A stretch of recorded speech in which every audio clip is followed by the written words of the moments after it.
Is your bio hurting you or helping you? Stick around. We are going to talk to Rhonda Payne in just a minute, and we are going to talk about bios, the good, the bad, the ugly, the whatever good tidbits that she has for us. But before we get started, I am Tracy Poe, the host of the Oh Yes I Can Women in Business podcast. And the Oh Yes I Can group is a group of women who come together, and they're really more about collaborating and finding things that they can do to work together rather than seeing each other as competitors. So if you are a woman in business, we invite you to subscribe to wherever you're watching or listening, hit the notifications, comment, share all the things, but also check out our upcoming events. And Rhonda is here probably by the time you watch this. Her monthly bump up will be done, but you can always get in touch and find her within the Oh Yes I Can. We call it the OYIC community. So Rhonda, let's get going with you. Thank you so much for coming on to the podcast. Thank you for having me, Tracy. It's a pleasure. I love it. And you probably don't know this, but Rhonda and I do. We tend to get together and we just chat. So there's no telling what direction this is going to go, but we will talk about bios and truly honestly how important they are for you in your marketing. There We will will be get to tips. that. I promise, I promise, There I will be promise. tips, But there will there also will be be gabbing. tips. We will be gabbing about the tips. But okay, so before we get going with your tips, Rhonda, hey, can you just tell our audience who you are and what you do, how you serve them? I'm Ronda Payne, and that barking you hear in the background is my little girl Andy. No, she's not that little, but she's telling me something. We'll see if it continues. So I'm a freelance writer, and Andy knows to bark whenever I'm doing something like this or when I'm interviewing somebody. And long before COVID ever happened and people got used to people having pets walking across the screen or barking, I would tell people when I was on the phone with them, hey, I've got a dog and she's probably going to bark. So Yeah. I've learned to work through it. I make faces. So, being a freelance writer, I come to this by knowing that our words matter and what we're trying to say matters. And not everybody is really good at putting what they're trying to say in written words. It's challenging. And heck, I have a hard time with it when I'm talking about myself. So when it comes down to bios, I know just how hard this can be. I've got one on my website. It's okay. I don't love it, but Yeah. because it's about me, I'm going to be really hard on it. Um, but it's better than the first two versions I did. And this is kind of why bios are hard because it's so easy to look at it and go, oh, it's crap because it's about yourself. So Right. we're going to talk about some of the things you need in it so that you know it's not crap. Even when you look at it and you feel like it's crap, you'll know it isn't. Right. Right. Yeah. And there's something that I find interesting about what you said when you said it's mine, it's okay. Right? What I've noticed is there are a chunk of us business owners who sometimes feel like it's easier to promote someone else than ourselves. Yes. So I feel like this is a phenomenon that actually is real. And but I do see those pockets of people where they are like full on pushing themselves, no shame. I'm going to let everybody know who I am and what I do and why you should hire me. Yep. And we need a little bit of that to succeed, to pay the bills, right? We do. So I think that for me, the challenge for you, the audience, is going to be that as Rhonda is giving you these tips today, honestly, grab pen and paper, something, take notes, and then go check out your bios. And I know that she and I are going to talk about probably a bio in different locations. And so that matters as well. So, okay, Rhonda, what else do you have for us in terms of, we know that you are a freelance writer, we know that you help people write their bios. I know you do other things as I well. do. So here is a question. If someone were going to hire you to be someone who would help them put their bio together, like what would that look like? How could you serve them in that regard? Mm. Okay, so let's give a little bit of backstory. So, my background prior to going out on my own as a freelance writer, I come from a marketing background. I worked in marketing for over a decade. So I learned really quickly about the words that matter and the words that don't matter. Now, I've been a writer all my life, long before my marketing career, long before my freelance career. So the words were always part of what I did in a job. Mm. Less so when I worked in retail when I was trying to get through college, but Right? Yeah. the words were always important to me. And so when I was in a marketing job, I picked up a lot of things that matter, don't matter, how we talk to our audience, those types of things. Mm-hmm. So what came from that was I live my life in a few different buckets. I call them buckets. I don't know why. It's just the word that works for me. So I'm a freelance writer. And when I talk about that, what I mean is I write articles for publications, so magazines and newspapers. I'm the editor of a magazine.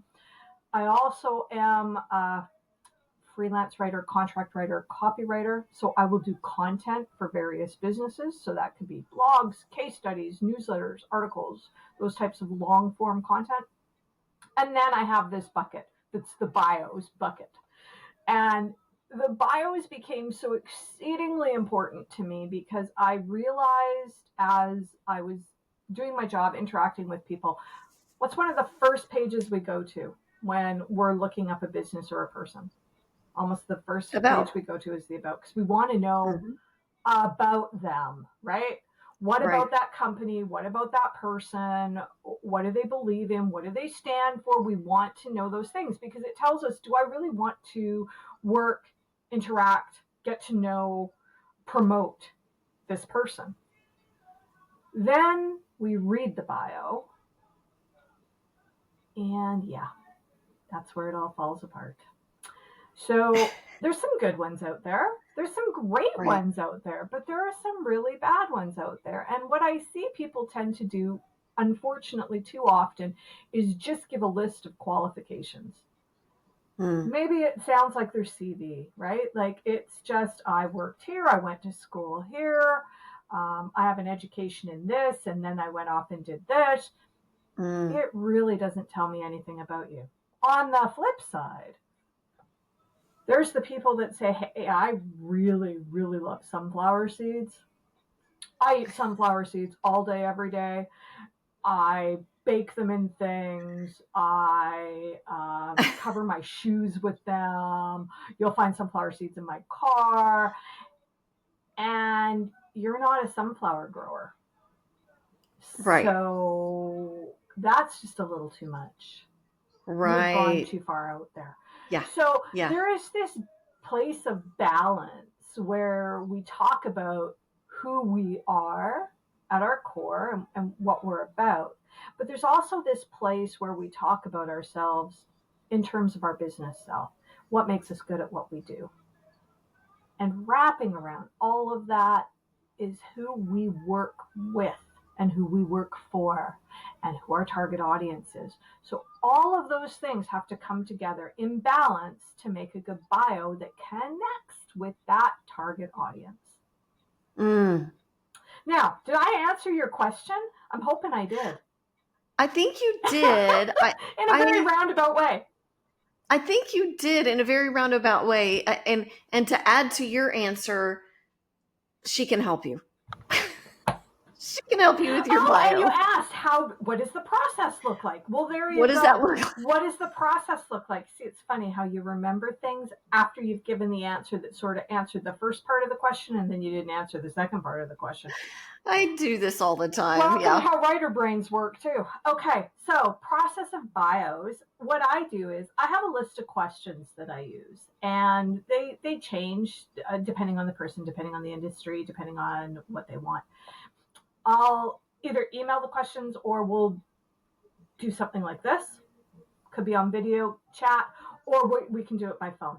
Either way, I get my questions out there. I get the answers from the person. I look at them. Is it enough to go on?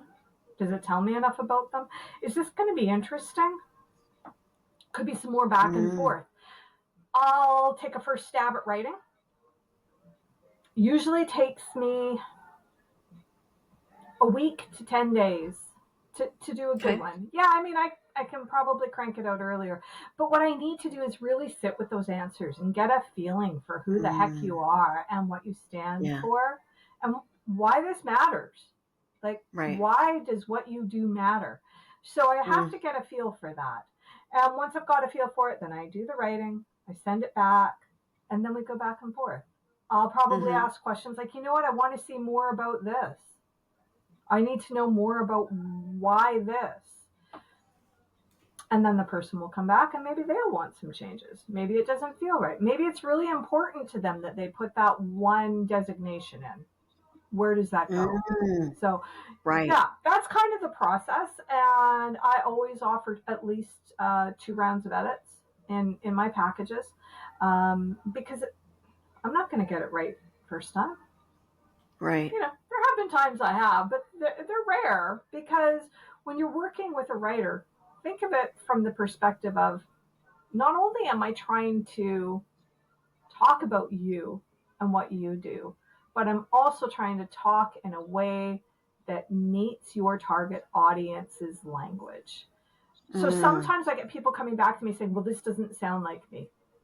And I'll say, okay, but does it sound like what your target audience needs to hear? And for Right. a lot of us entrepreneurs, it's really hard to detach those two things. Yeah. Okay, now I've Yeah. answered the question. Yes, you have. Thank you very much. Thank you very much. And I know that you're going to probably talk about this too, but you said something that's very, very interesting.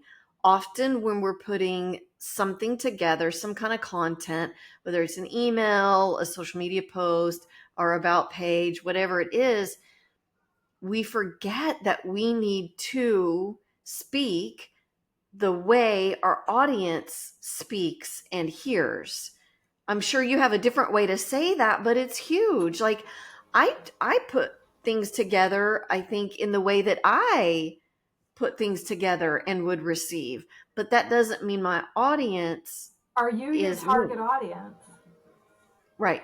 And Yeah. sometimes I am in different things that I do. Like when I help people with social or with public speaking, I actually am an introvert and a shy person, and I don't like public speaking, but I do it.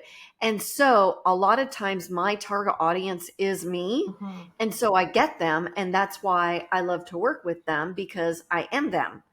But then there are other things that not quite, if that makes sense. Totally So, makes sense. And even yeah. still, even if we are in our target audience, we know things that they don't. So we're coming at it already with a bias. And we need to eliminate that bias when we talk to Yeah. people. And so you said, I might have a better way of saying it. What I call it is your target audience's inner dialogue. What they Mm, have in their head might even be an inner monologue. Depends on how right. good they are with their inner voices. But um, Yeah. it's what they're hearing in their head when they're looking for you, or they're Hmm. thinking about looking for you, or they're recognizing that they have a problem based on something they've seen that has led them to you. So all of Right. these things come together with what is going on in there when that little cacophony of voices is going on. What Right. voices do they relate most with? That's who we Yeah. need to talk to. That's who we need to talk like. Yes. Okay. So interesting. We've already given you one tip that may or may not have been on her list, but if you're looking for tip number one, tip number two, we have a pre tip. We just gave you the pre tip, right? That is the Use that. biggest tip. That is the number one tip. It honestly hardly makes it into a slide in my presentations about bios because it is in every single slide. In every slide, Mm. I talk about how everything needs to work with your audience. So Wow. that is a numero uno. Okay. All right. So we hit our biggest tip before we started talking about the tips. Yeah.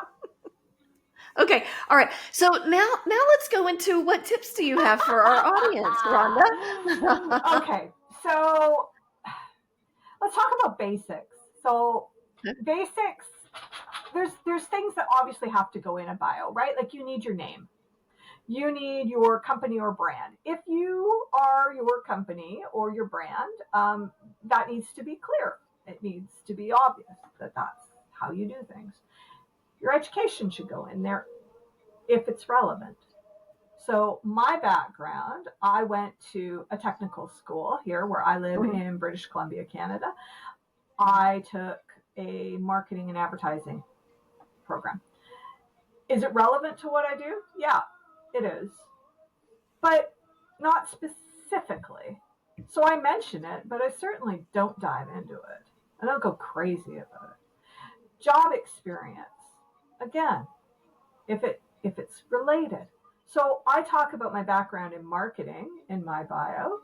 I talk about the fact that I've been doing this freelance writing gig for X amount of years.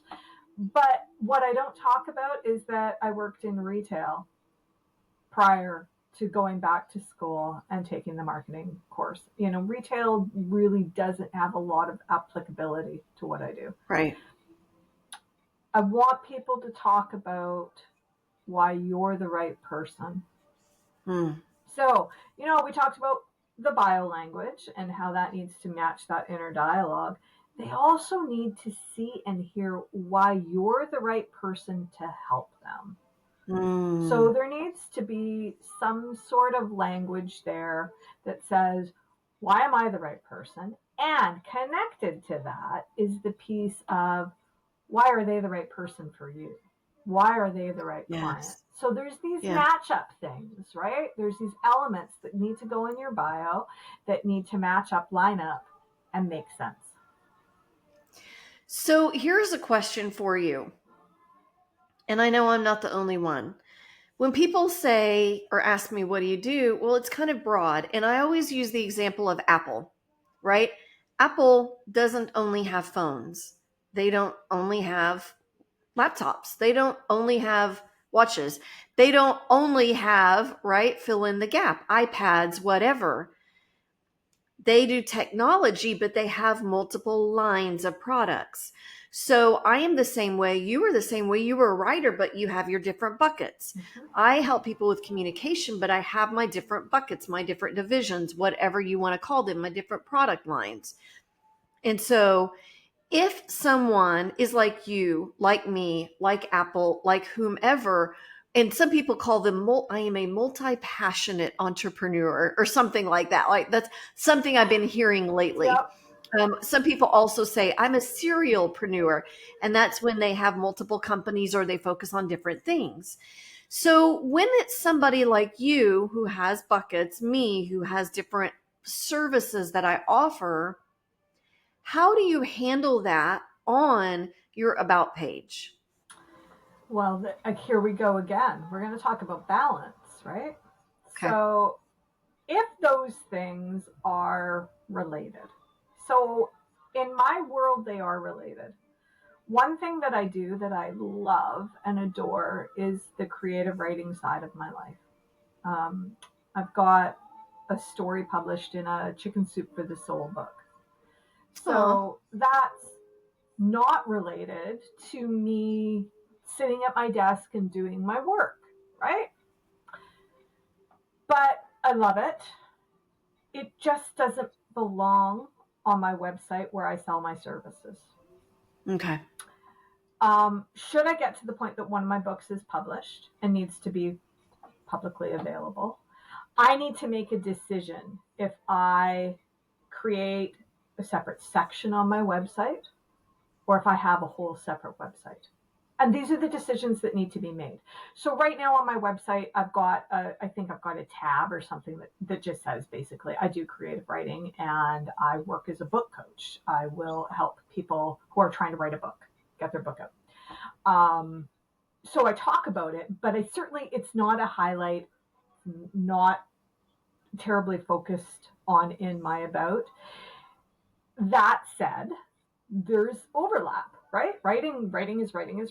So I do say, I talk about what led me to be a writer. I talk about my dad and I at the dining room table telling stories and my striving to always have a voice.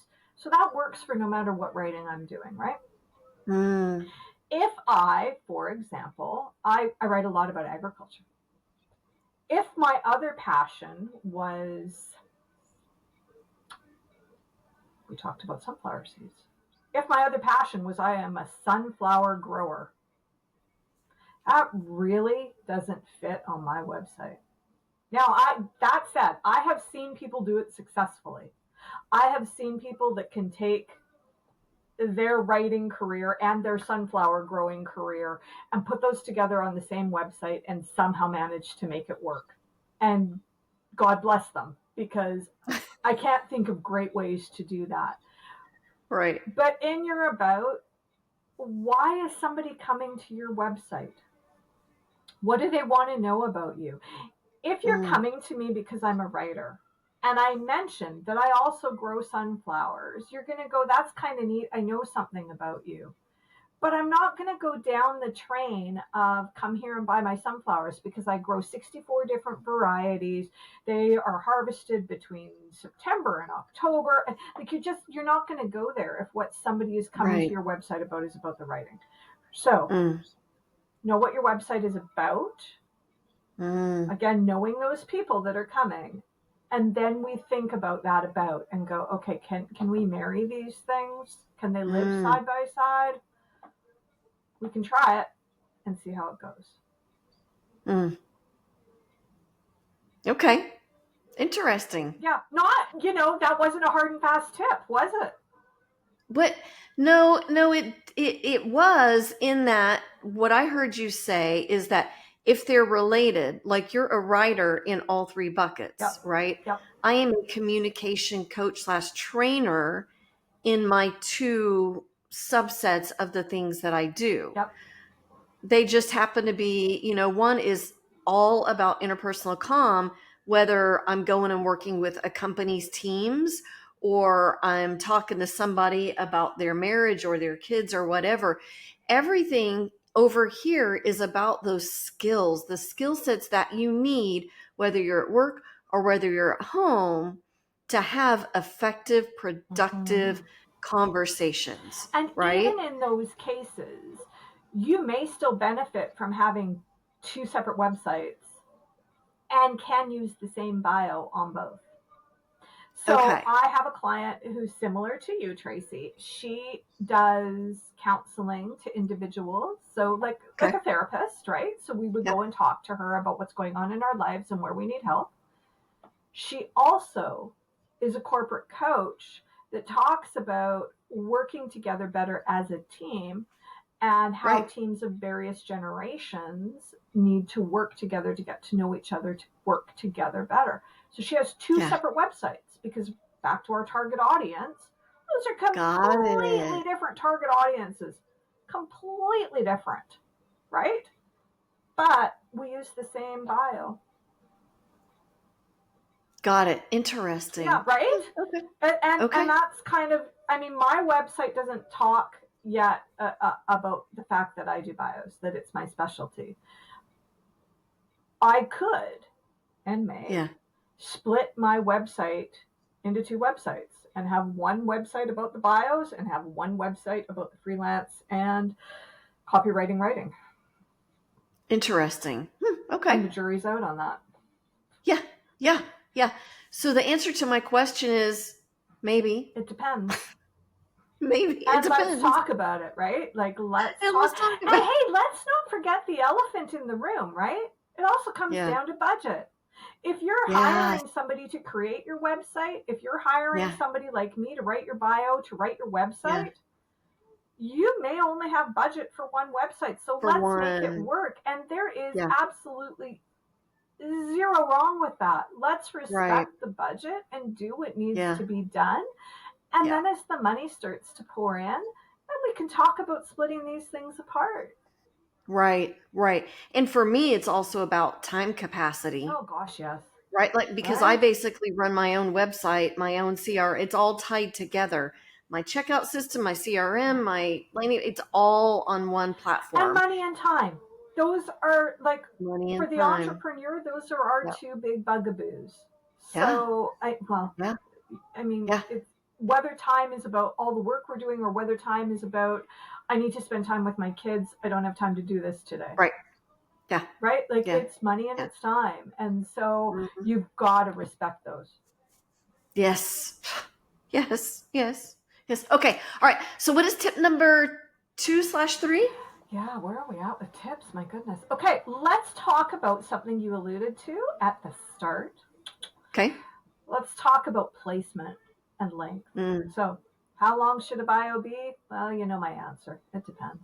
You know, It depends. so how long is a piece of string? I love the question. Um, Yeah. it shouldn't be so long that people are scrolling and scrolling because you know what? Unless you have lived the most fabulously amazing lifestyle, I'm not going to read it.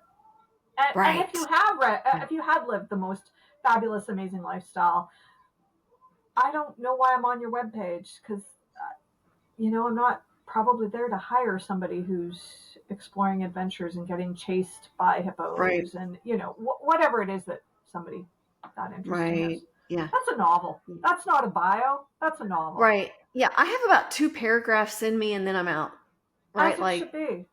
if you can't say it in 2 shorter paragraphs, not 2 long paragraphs, I'm like, yeah, I don't care. It I don't care. really, really needs to pull you in.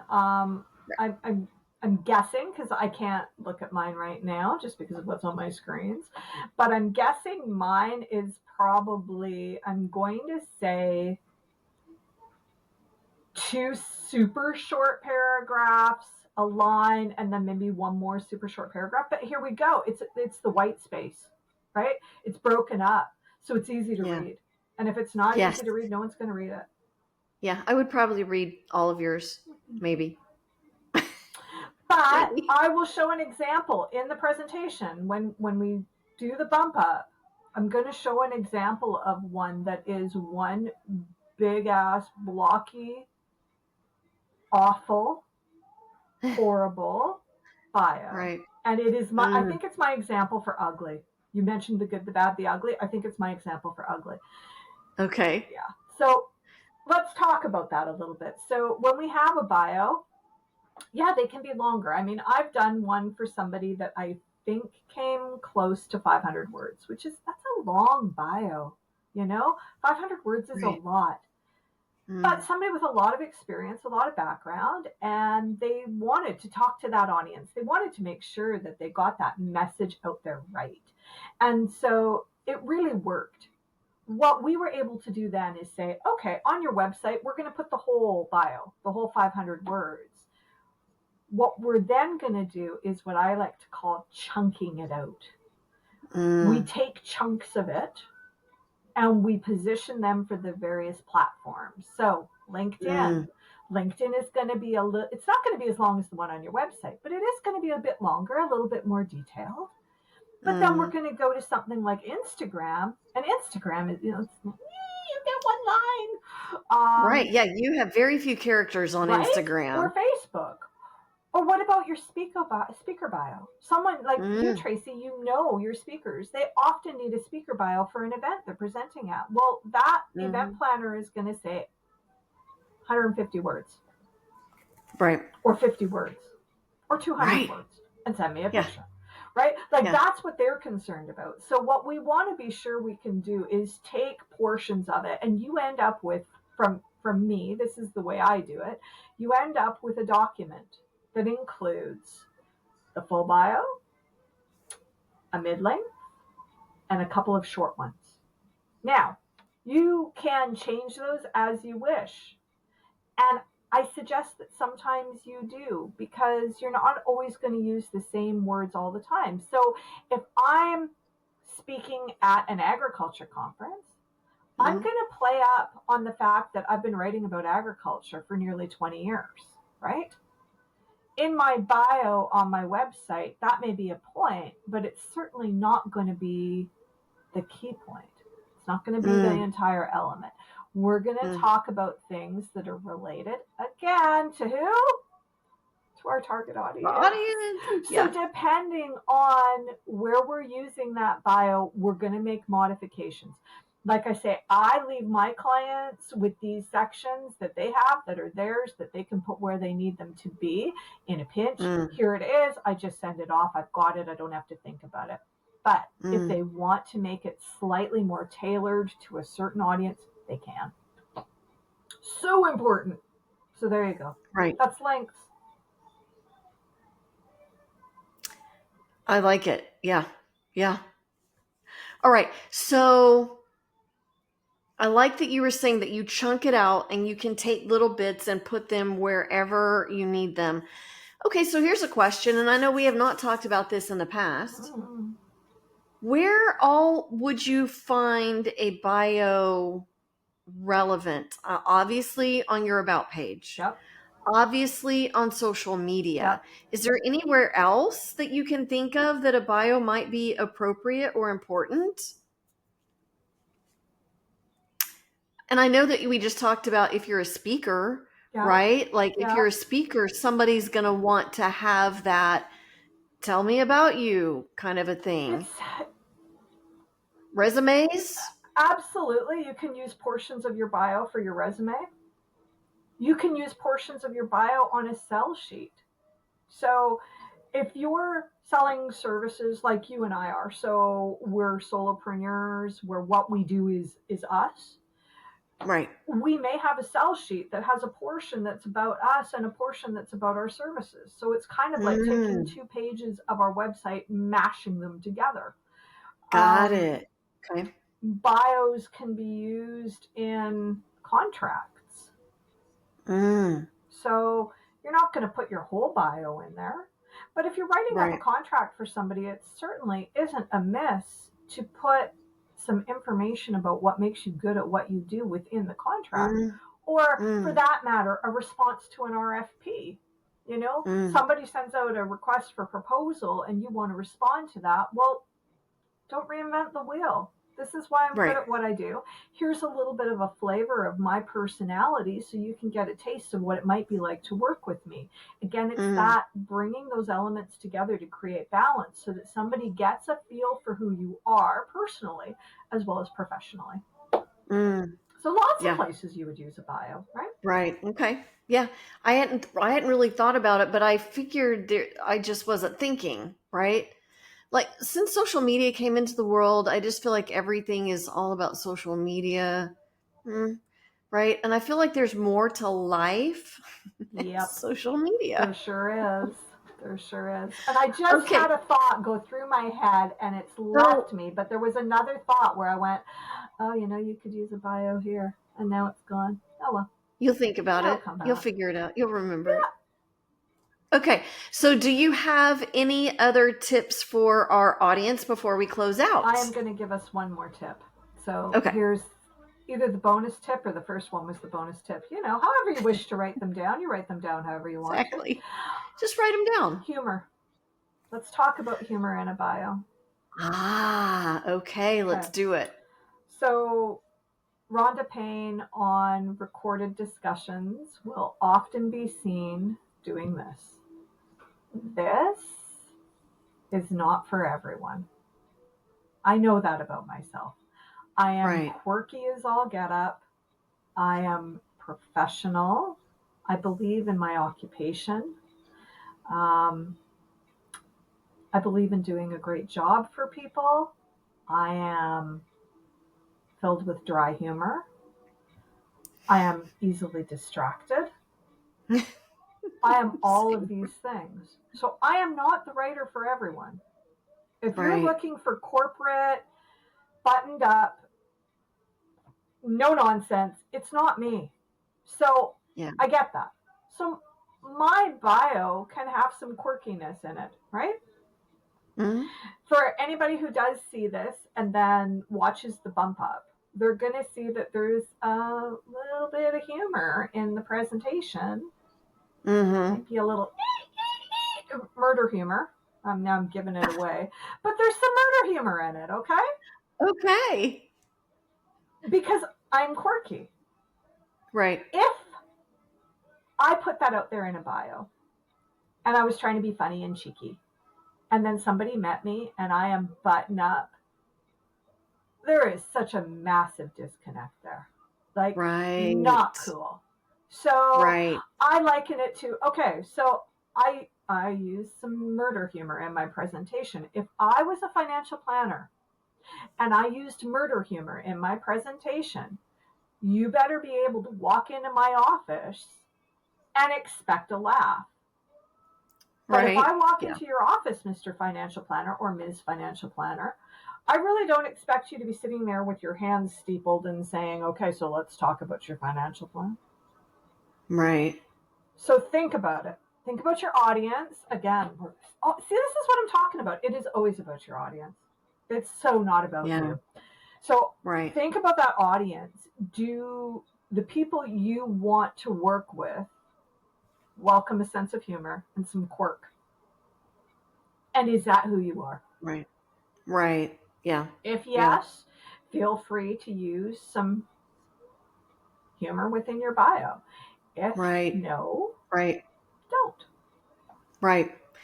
And you know, I'm all about being authentic, especially if you're speaking from the stage, right?